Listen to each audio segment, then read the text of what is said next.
Le bruit à la porte m'a réveillé à 3 heures du matin. Ce n'étaient pas des coups normaux, c'étaient des points désespérés, comme si quelqu'un était poursuivi. Quand j'ai ouvert la porte, ma fille Jennifer s'est effondrée sur le sol de mon salon, inconsciente et couverte de sang. Mon cœur s'est arrêté. Son visage était méconnaissable. Yeux gonflés, lèvres fêlées, marques violettes sur le cou ressemblant à des doigts. Son haut était déchiré et taché de rouge.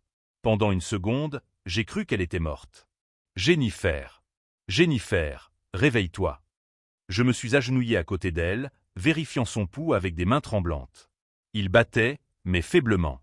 28 ans d'expérience en tant que policière ne m'avaient pas préparé à voir ma propre fille dans cet état. Elle a ouvert les yeux lentement, essayant de se concentrer sur moi. « Maman !» La voix sortait comme un murmure rauque. Il a découvert que... « Ne parle pas maintenant, ma chérie. Je vais t'emmener à l'hôpital. » J'ai pris le téléphone pour appeler une ambulance, mais elle a attrapé mon bras avec une force que je ne savais pas qu'elle avait. « Non. S'il te plaît, n'appelle personne pour l'instant. » Des larmes se mêlaient au sang sur son visage. Il a dit que, si je le disais à quelqu'un, ma tête bouillonnait.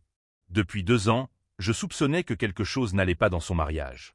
Jennifer avait changé. Elle était devenue plus silencieuse, évitait les réunions de famille, trouvait toujours des excuses quand je demandais des nouvelles de Daniel. Mais je n'avais jamais imaginé que cela arriverait à ce point. « Qui t'a fait ça ?» ai-je demandé, bien que je connaissais déjà la réponse. Elle ne pouvait pas s'arrêter de trembler. Daniel a découvert que je savais pour Elena. Sa voix s'est brisée. Il ne voulait pas que j'en parle à sa famille. Alors, Elena. Ce nom m'a frappé comme un coup dans l'estomac. Elena Miller, épouse du maire, mère de 3 enfants, figure respectée dans la communauté, et maîtresse de mon gendre. J'ai aidé Jennifer à s'asseoir sur le canapé, faisant attention à ne pas la blesser davantage. Chacun de ses mouvements semblait lui causer de la douleur. « Comment as-tu découvert ça ?» J'ai trouvé les messages sur son téléphone la semaine dernière. Elle s'est essuyé le nez du revers de la main. Ils sont ensemble depuis des mois. Elena a même dit qu'elle allait quitter son mari pour lui. Quand j'ai confronté Daniel ce soir, il a complètement perdu le contrôle. Je suis allé à la cuisine chercher de la glace et des médicaments. Mes mains tremblaient de colère. Daniel m'avait toujours semblé un homme contrôlant, mais trop poli pour être violent. Comment ai-je pu me tromper à ce point? Quand je suis revenu, Jennifer regardait son visage meurtri dans le miroir du téléphone. « Maman, comment vais-je expliquer ça au travail? Aux voisins? On s'en occupera plus tard. Pour l'instant, il faut prendre soin de toi. » J'ai mis de la glace sur les contusions les plus visibles, mais je savais qu'il y avait d'autres blessures que je ne pouvais pas voir. La manière dont elle se déplaçait, protégeant ses côtes, me faisait craindre des lésions internes. « Jennifer, il faut que je t'emmène à l'hôpital. Il se peut qu'il y ait quelque chose de cassé. » Elle secoua la tête, désespérée. Il a dit que si j'allais chez le médecin, il répandrait des mensonges sur moi dans toute la ville. Qu'il dirait que j'avais des relations avec d'autres hommes. Tu connais Daniel, il est convaincant. Les gens le croiront. J'ai respiré profondément, essayant de contrôler la fureur qui montait en moi. Daniel avait toujours été manipulateur, mais maintenant il montrait son vrai visage. Et il y a une autre chose, maman. Jennifer me regarda avec peur dans les yeux. Il a dit qu'Elena n'était pas la première, qu'il a toujours eu d'autres femmes et que je n'ai jamais été une épouse suffisante pour lui. Cette révélation m'a laissé sans voix. Pendant 2 ans de mariage, Jennifer parlait toujours bien de son mari. Tout était-il un mensonge? Pourquoi ne m'as-tu jamais rien dit avant? Parce qu'il ne m'avait jamais frappé comme ça. Elle touchait son visage gonflé. C'était juste de la pression psychologique. Il me faisait me sentir coupable de tout, disait que j'étais paranoïaque, que j'imaginais des choses. Mais ce soir, quand j'ai montré les photos des messages, il a explosé. Mon sang a bouilli. En tant que mère et policière, je savais reconnaître les signes d'abus psychologiques. Mais quand il s'agit de sa propre fille, parfois on ne veut pas voir la vérité. Je me suis levé du canapé et me suis dirigé vers la fenêtre. Dehors, les rues étaient vides et silencieuses. Une petite ville comme Millbrook voyait rarement ce type de violence, surtout impliquant des familles respectables. « Maman, que va-t-on faire ?» La voix de Jennifer m'a ramené à la réalité. Je me suis tourné vers elle, et quelque chose a changé en moi. Je n'étais plus seulement la mère inquiète. J'étais l'officier de police qui avait juré de protéger les innocents. D'abord, nous allons tout documenter. Ensuite, nous découvrirons jusqu'où va cette histoire avec Elena et les autres femmes. J'ai pris mon téléphone. Et Jennifer, cette fois, Il ne s'en sortira pas impuni. Elle m'a regardé avec un mélange d'espoir et de peur. Tu crois qu'on va y arriver? Ma chérie, tu ne connais pas encore ta mère. J'ai souri pour la première fois depuis que j'avais ouvert cette porte. Daniel a commis la plus grosse erreur de sa vie ce soir. Il s'est attaqué à la mauvaise fille. Pendant que je préparais du café pour nous deux, ça allait être une longue nuit, une question ne sortait pas de ma tête. Si Daniel était prêt à passer à l'acte contre Jennifer, que serait-il capable de faire d'autre pour cacher ses secrets? Si vous aimez cette histoire de courage et de détermination maternelle, n'oubliez pas de vous abonner à la chaîne. Car la suite montrera qu'une mère déterminée est une force que personne ne doit sous-estimer. Le lendemain matin, j'ai emmené Jennifer à l'hôpital privé de Cedar Falls, à 2 heures de Millbrook. Je ne pouvais pas prendre le risque que quelqu'un qu'elle connaissait la voie à l'hôpital local. Daniel avait des contacts partout dans la ville. Le médecin confirma mes pires craintes. 3 côtes fêlées, une légère commotion cérébrale et des hématomes internes à l'abdomen. Ces blessures sont cohérentes avec une agression physique sévère, dit-il en analysant les radios. Je vais tout documenter dans le rapport médical. Jennifer a tenu ma main pendant tout l'examen. Chaque photo que le médecin prenait des blessures était une preuve supplémentaire de ce que Daniel avait fait. Sur le chemin du retour, elle me raconta enfin l'histoire complète. Tout avait commencé il y a 6 mois, lorsque Daniel avait commencé à rentrer de plus en plus tard à la maison, avec des excuses vagues sur du travail supplémentaire au cabinet d'avocat. Il a complètement changé, maman. Il est devenu agressif, impatient. Tout ce que je faisais était mal. Jennifer regardait par la fenêtre de la voiture. Quand j'essayais de parler, il m'accusait d'être jalouse et possessive. Le schéma était classique. Isolement, manipulation psychologique, inversion de la culpabilité. J'avais vu cela des dizaines de fois dans des affaires de violence domestique, mais je n'avais jamais imaginé que cela arriverait dans ma propre famille. Comment as-tu découvert Elena? Par hasard. Elle soupira profondément. Daniel a oublié son téléphone à la maison la semaine dernière. Quand il a sonné, j'ai répondu sans regarder. C'était Elena en pleurs, disant qu'elle ne pouvait plus cacher, qu'elle voulait officialiser la relation. Cette révélation m'a mise en colère. Elena Miller n'était pas seulement l'épouse du maire. Elle était également présidente de l'Association des femmes de l'Église, défenseuse des valeurs familiales. L'hypocrisie était révoltante. Que as-tu fait? Je l'ai confrontée la même nuit. Daniel a tout nié, disant que j'étais folle, que Elena n'était qu'une cliente du cabinet. Jennifer touchait le pansement sur son visage. Mais j'avais enregistré l'appel. Première tournure. Jennifer avait des preuves. Quand je lui ai montré l'enregistrement hier soir, Daniel a été bouleversé. Il a dit que j'avais violé sa vie privée, que j'étais une épouse terrible. Les larmes revenaient dans ses yeux. C'est là qu'il m'a frappé pour la première fois. Nous sommes rentrés à la maison et avons trouvé une voiture étrange dans l'allée, une Mercedes noire que j'ai immédiatement reconnue. C'était la voiture du maire Miller. « Reste ici », ai-je dit à Jennifer, mais elle se penchait déjà sur le siège. Je me suis dirigé vers la porte d'entrée et j'ai trouvé Elena Miller sur mon porche, visiblement nerveuse. Elle portait des lunettes de soleil malgré le jour nuageux, et ses mains tremblaient. « Officier Carter, j'ai besoin de vous parler. » Sa voix était différente, moins confiante que d'habitude. « À propos de quoi exactement, Elena ?» Elle regarda autour d'elle, vérifiant si quelqu'un observait. « À propos de Daniel et de la situation. » J'ai ouvert la porte et l'ai laissé entrer, mais j'ai gardé mes distances. Elena Miller m'avait toujours semblé fausse, mais maintenant il y avait quelque chose de plus troublant dans son attitude. « Jennifer va bien ?» demanda-t-elle, mais il y avait quelque chose d'étrange dans le ton. « Pourquoi demandes-tu » ? Daniel m'a appelé ce matin, disant que vous répandiez des mensonges sur lui dans la ville. Elena enleva ses lunettes, révélant des yeux rouges de pleurs. Il a dit que Jennifer inventait des histoires par jalousie. Le sang me monta à la tête. Et tu le crois? Je ne sais plus en quoi croire. Elena commença à pleurer. Officier Carter, je dois vous dire quelque chose sur Daniel qui va vous choquer. Deuxième boucle narrative établie. Je me suis assise dans le fauteuil en face d'elle, gardant une posture professionnelle. Je vous écoute. Daniel n'est pas celui que vous pensez. Elena s'essuya les yeux.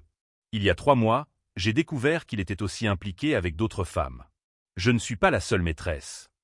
La révélation me frappa comme un éclair. Qui d'autre? Rebecca Thompson, la secrétaire de la banque. Sarah Williams, de l'agence immobilière. Et possiblement d'autres. Elena semblait gênée. Quand j'ai confronté Daniel à ce sujet, Il a dit que nous connaissions toutes les règles du jeu. Quelles règles? Qu'il ne laisserait jamais Jennifer pour aucune d'entre nous. Que nous n'étions que du divertissement.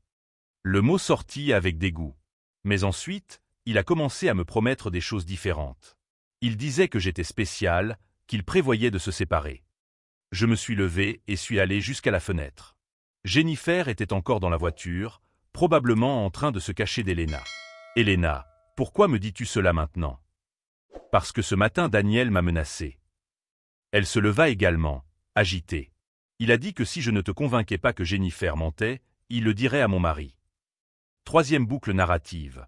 Comment Daniel savait-il qu'Elena viendrait me parler? Et tu es venu ici pour le défendre?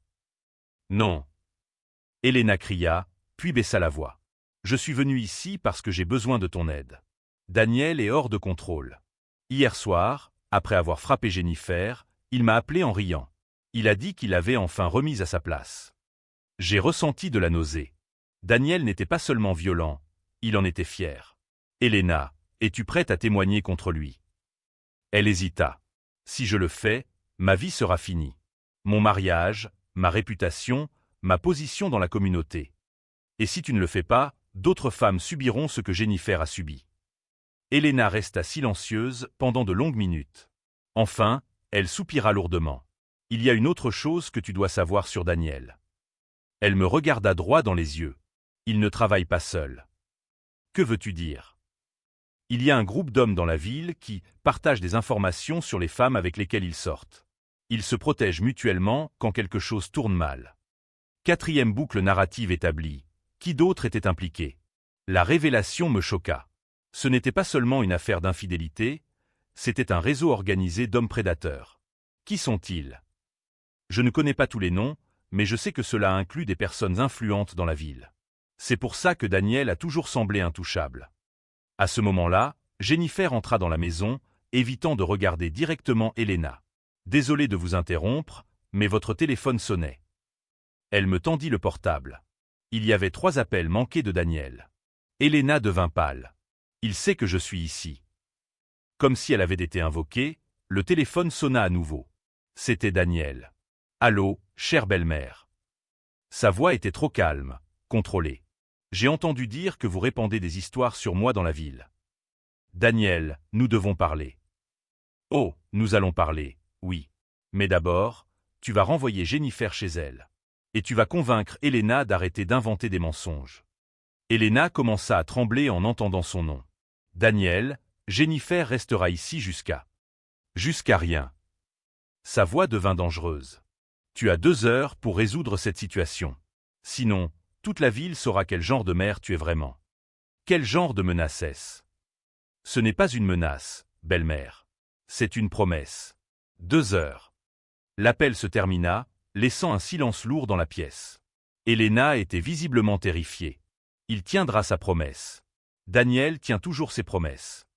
Jennifer serra mon bras. « Maman, que voulait-il dire par « quel genre de mère tu es vraiment » J'ai regardé les 2 femmes dans mon salon, une fille blessée et une maîtresse repentante, et j'ai compris que Daniel déclarait la guerre. Mais il ne savait pas à qui il avait affaire. 28 ans dans la police m'avaient appris que les prédateurs comme lui ne s'arrêtent que lorsqu'ils sont complètement exposés. « Mesdames, dis-je avec détermination, il est temps de découvrir exactement qui est Daniel Richardson. » Les 2 heures d'ultimatum de Daniel se transformèrent en les 2 heures les plus productives de ma carrière policière. Dès qu'Elena sortit par la porte arrière pour éviter d'être vue, je mis Jennifer dans la chambre d'amis et appelai mon partenaire, le sergent Mike Rodriguez. « Mike, j'ai besoin d'une faveur personnelle urgente. Pas de questions, pas de paperasse officielle. Betty, tu m'inquiètes. Que s'est-il passé? Ma fille a été agressée par son mari. J'ai besoin d'accéder au dossier de Daniel Richardson, discrètement. » Un silence de l'autre côté du fil. Mike et moi travaillons ensemble depuis 15 ans.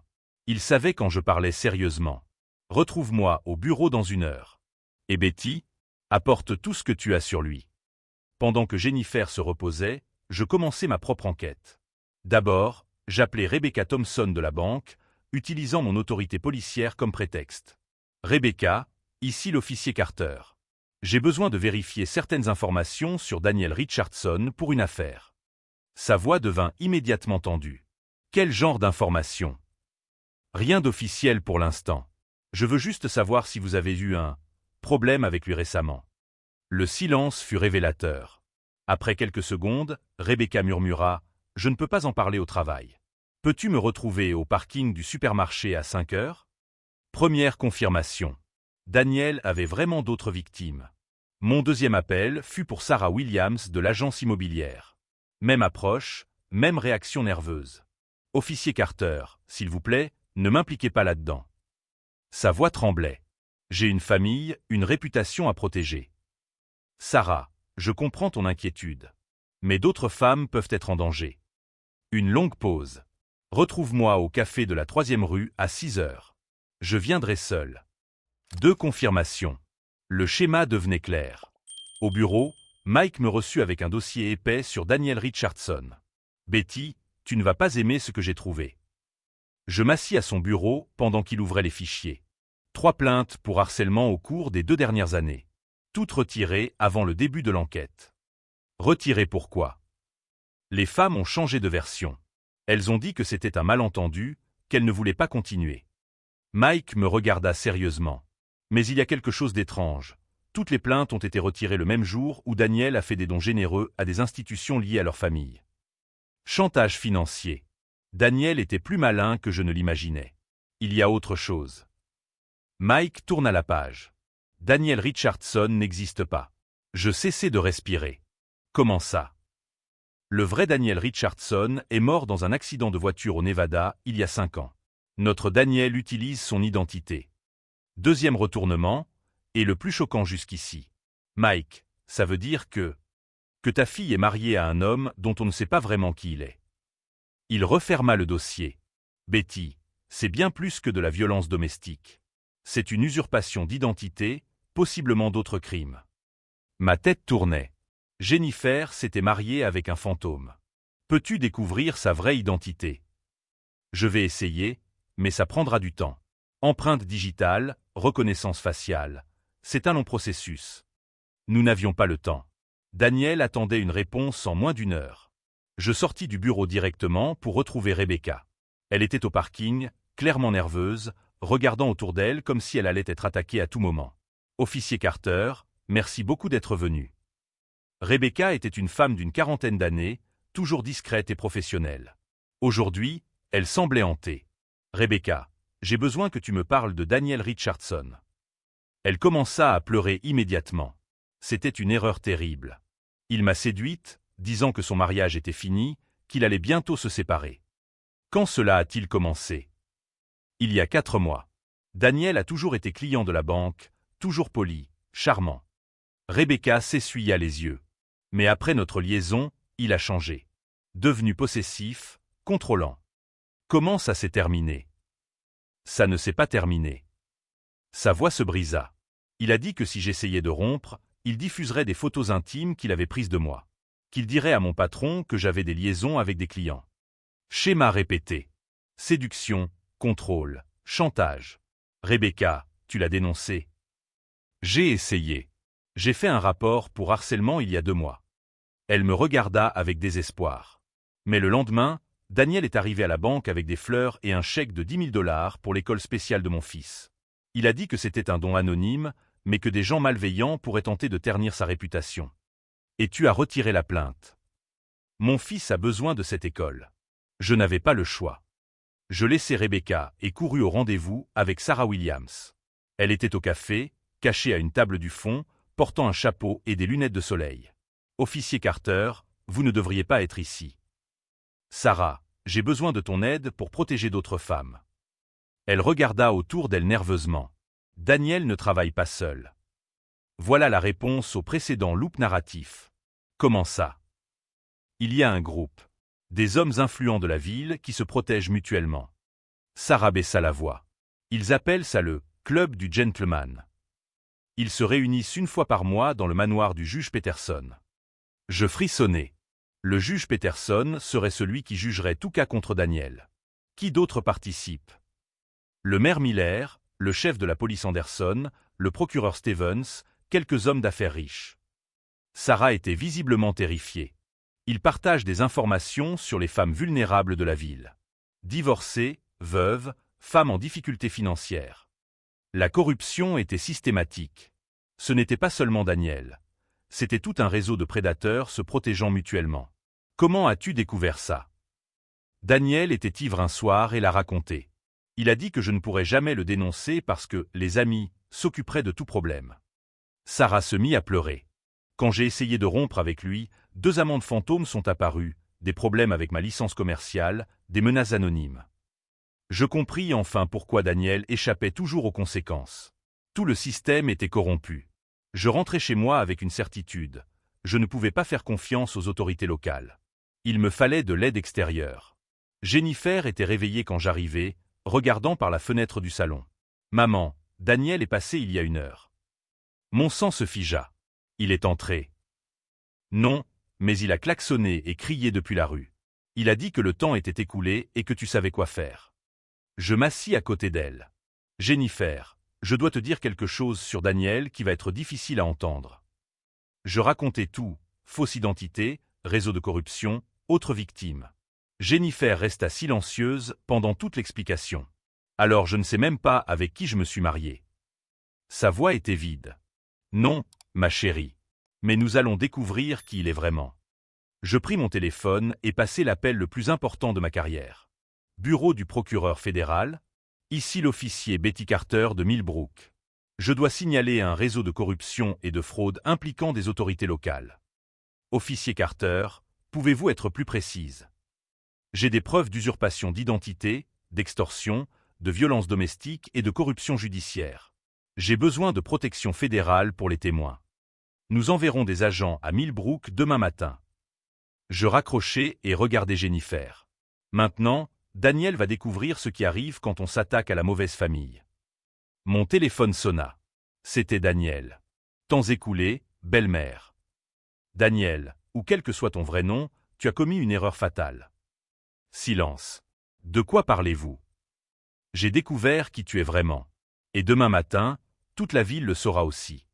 L'appel se termina brusquement. Jennifer me regarda avec admiration mêlée de peur. Maman, on y arrivera. Pas encore, ma chérie. Mais nous sommes à un pas de la victoire. Le lendemain matin, à 6 heures précises, 2 agents fédéraux frappèrent à ma porte. L'agent Lisa Park et l'agent Robert et semblaient sortir d'un film. Costume sombre, expression sérieuse, badge étincelant. Officier Carter, nous venons à propos de votre signalement d'hier. Pendant que j'expliquais toute la situation, Jennifer resta dans la chambre, encore trop effrayée pour être vue. Les agents documentèrent chaque blessure, chaque preuve, chaque détail du réseau de corruption. Officier Carter, c'est plus sérieux que ce que nous imaginions. L'agent Park ferma son carnet. Nous enquêtions déjà sur des irrégularités à la mairie de Millbrook depuis des mois. Votre signalement relie plusieurs pièces du puzzle. Quel type d'irrégularité? Contrat surfacturé, appel d'offres frauduleux, blanchiment d'argent. L'agent se pencha en avant. Le « club du gentleman » ne concerne pas seulement les femmes, c'est une organisation criminelle complète. Mon téléphone sonna. C'était un numéro inconnu. Betty Carter. Officier Carter, ici Margaret Foster, journaliste d'investigation au Herald Tribune. La voix était déterminée, professionnelle. J'ai reçu des informations sur un réseau de corruption à Millbrook. Puis-je parler avec vous? Je regardai les agents fédéraux, qui hochèrent la tête positivement. Comment avez-vous obtenu ces informations, Margaret? Une source anonyme m'a envoyé des documents détaillant des activités illégales impliquant des autorités locales, y compris des preuves sur un homme nommé Daniel Richardson. Je restai sans souffle. Qui d'autre savait pour Daniel? Quel type de preuves? Photos, enregistrements, relevés financiers. Quelqu'un collectait des preuves depuis des mois. Margaret fit une pause. Officier Carter, puis-je publier cette histoire aujourd'hui, mais j'ai besoin d'une confirmation officielle. L'agent Park prit le téléphone. Margaret Foster? Ici l'agent Park du FBI. Je confirme qu'une enquête fédérale est en cours.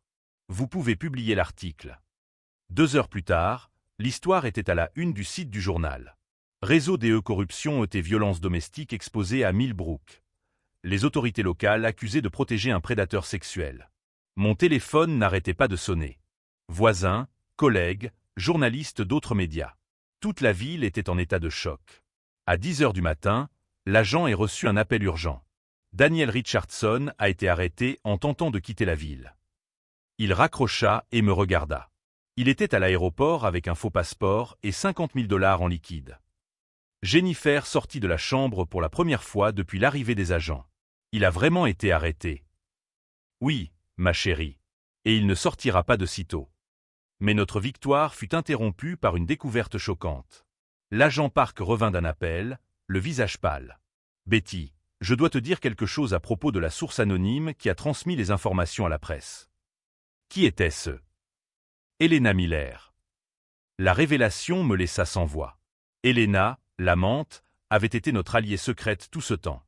Comment ça? Elle collectait des preuves contre Daniel et le groupe depuis des mois. Enregistrements, documents, photos compromettantes. L'agent Park montra sa tablette.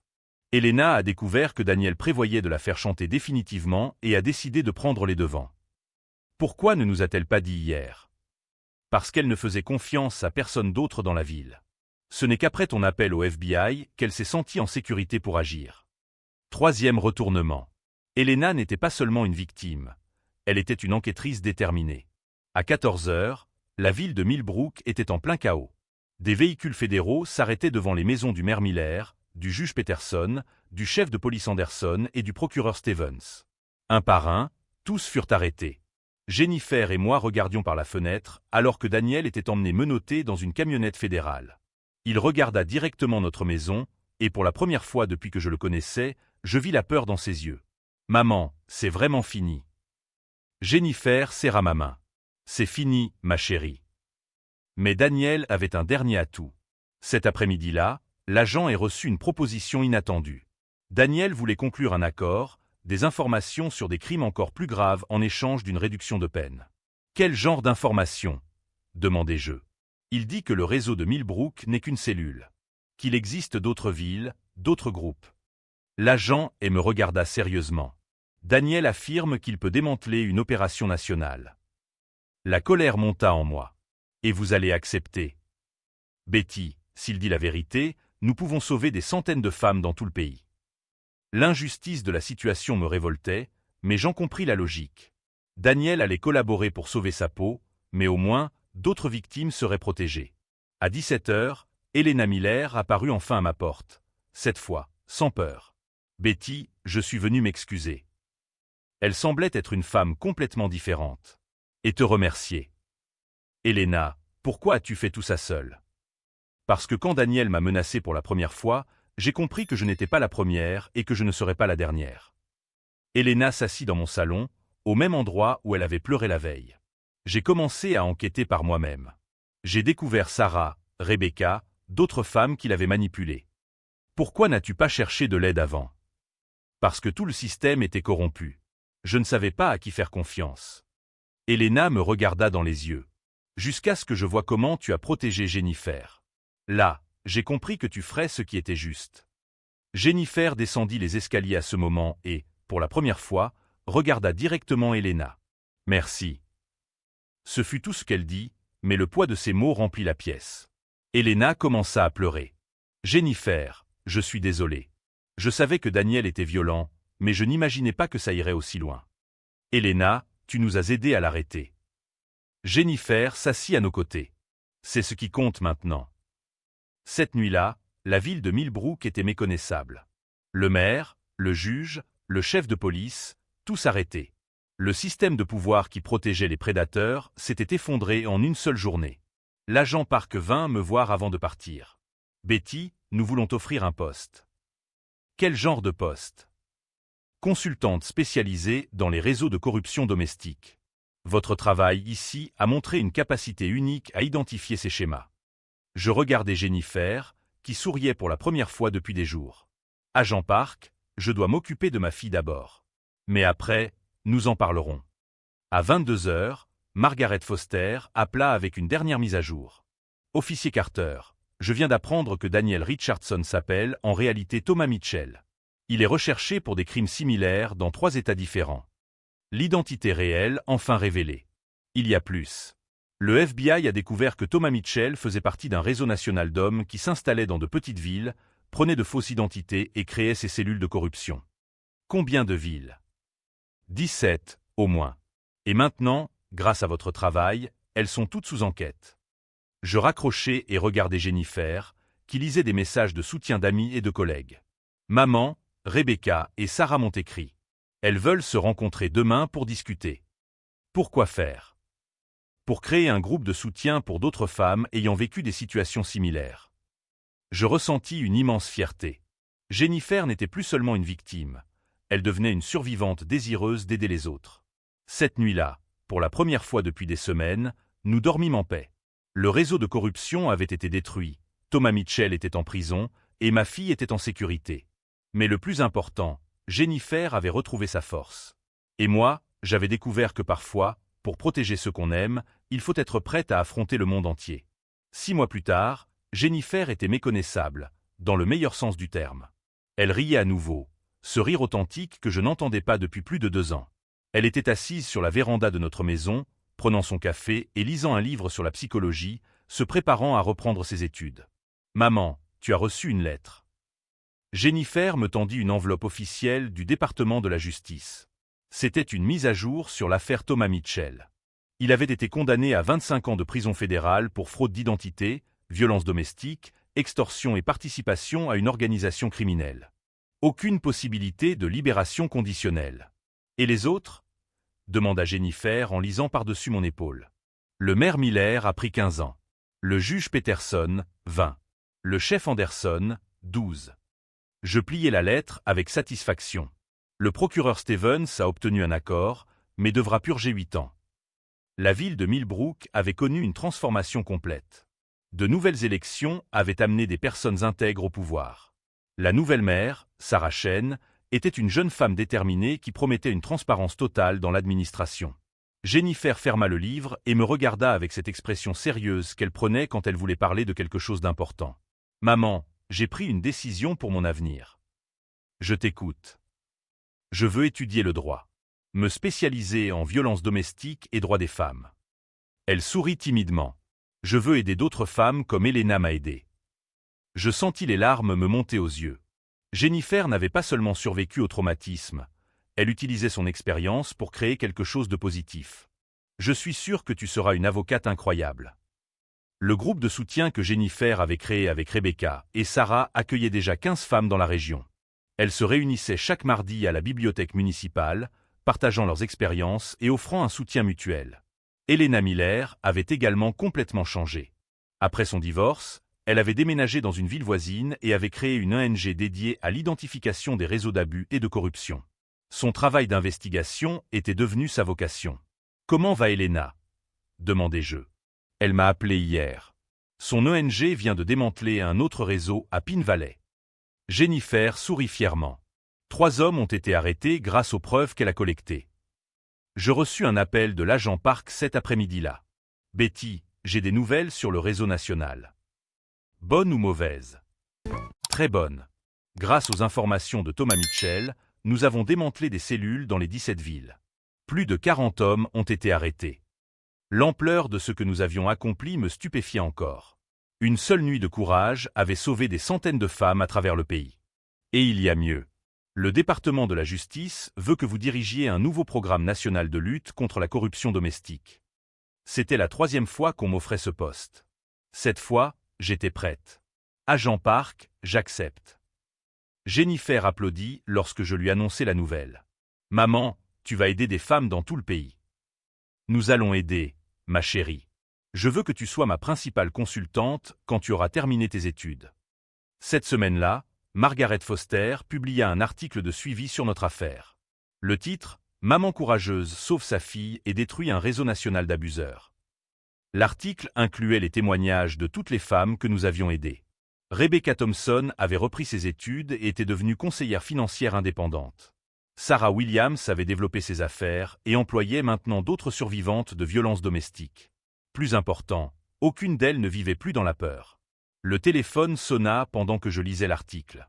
C'était une femme de Phoenix, Arizona. « Officier Carter, j'ai lu votre affaire. J'ai besoin d'aide. Je pense que ma ville connaît un problème similaire à ce que vous avez affronté. » C'était le 10e appel de ce type dans la semaine. Des femmes de tout le pays reconnaissaient des schémas similaires dans leur communauté et demandaient des conseils. Comment puis-je vous aider? Je passais 2 heures au téléphone à lui apprendre à documenter les preuves, identifier les signes de corruption et solliciter l'aide fédérale. À la fin de la conversation, elle pleurait de soulagement. Officier Carter, merci infiniment. Pour la première fois depuis des années, je sens qu'il y a de l'espoir. Jennifer m'avait observé tout au long de l'appel. Quand je raccrochais, elle dit quelque chose que je n'oublierai jamais. Maman, tu sais que tu as sauvé bien plus que ma vie cette nuit-là, n'est-ce pas? Comment ça? Tu m'as montré qu'il vaut toujours la peine de se battre pour la justice, même quand cela semble impossible. Jennifer serra ma main. Et maintenant, tu montres ça à des centaines d'autres personnes. Le dimanche, nous sommes allés à l'église pour la première fois depuis le début de toute cette histoire. Le pasteur Williams fit un point d'honneur à nous saluer publiquement. Congrégation, nous avons parmi nous 2 femmes qui nous ont rappelé le pouvoir du courage et de la foi. Il désigna Betty et Jennifer Carter. Elles nous ont montré que lorsque nous défendons ce qui est juste, Dieu ouvre des chemins là où il semblait n'y en avoir aucun. Les applaudissements remplirent l'église. Plusieurs femmes de la congrégation vinrent nous embrasser après le culte, certaines chuchotant que notre exemple leur avait donné le courage d'affronter leurs propres problèmes. Cet après-midi-là, tandis que Jennifer étudiait pour le concours d'entrée en droit, je reçus une visite inattendue. C'était Thomas Mitchell. Non, il n'avait pas échappé à la prison. C'était une lettre de sa part, remise par un agent fédéral. La lettre était brève. « Officier Carter, vous avez détruit ma vie, mais peut-être m'avez-vous aussi sauvé. Pour la première fois, je fais une thérapie et comprends le mal que j'ai causé. Je ne me pardonnerai jamais, mais j'espère qu'un jour je pourrai aider d'autres personnes comme moi à changer avant de blesser quelqu'un. » Je montrai la lettre à Jennifer, qui la lut en silence. « Maman, penses-tu que des gens comme lui peuvent vraiment changer? » « Je ne sais pas, ma chérie. Mais je crois que tout le monde mérite la chance d'essayer. » C'était une réponse que je n'aurais pas pu donner 6 mois plus tôt. Le traumatisme nous avait appris le pardon, non pas comme faiblesse, mais comme libération. 1 an après le début de cette aventure, Jennifer termina son cursus avec la meilleure note de sa promotion. Elle fut acceptée dans les 3 meilleures facultés de droit de l'État. Lors de la fête de remise des diplômes, elle fit un discours qui me rendit plus fier que tout dans la vie. Il y a 1 an, j'étais brisé, effrayé, pensant que je ne pourrais jamais reconstruire ma vie. Jennifer me regarda directement dans le public. Mais ma mère m'a appris que notre force ne vient pas de ne jamais tomber. Elle vient de toujours se relever. Elle fit une pause, regardant toutes les personnes présentes. Et surtout, elle m'a appris que lorsque nous nous relevons, nous devons tendre la main pour aider les autres à se relever aussi. Les applaudissements furent assourdissants, mais je n'entendais que le son de mon cœur rempli d'amour et de fierté. Aujourd'hui, 3 ans plus tard, je dirige le programme national de lutte contre la corruption domestique. Jennifer est en 2e année de droit et a déjà effectué un stage dans mon département. Ensemble, nous avons aidé plus de 1000 femmes à échapper à des situations d'abus et de corruption. Nous avons démantelé des réseaux criminels dans 23 États différents. Mais la leçon la plus importante que nous avons apprise n'était pas sur la justice ou le courage. C'était sur le pouvoir transformateur de l'amour maternel. Lorsque quelqu'un que nous aimons est en danger, nous découvrons des forces que nous ne soupçonnions pas. Et lorsque nous utilisons ces forces pour protéger non seulement notre propre famille, mais toutes les familles, nous créons un impact bien plus grand que ce que nous pouvions imaginer. Si vous êtes arrivé jusqu'ici et que vous traversez une situation similaire, souvenez-vous, vous êtes plus fort que vous ne le pensez. Votre voix compte. Votre combat en vaut la peine. Et si vous avez aimé cette histoire de dépassement et de justice, n'oubliez pas de vous abonner, car chaque personne qui entend ces histoires devient partie de la chaîne de courage qui protège d'autres victimes. La justice n'est pas toujours rapide, mais lorsqu'elle arrive enfin, elle transforme tout.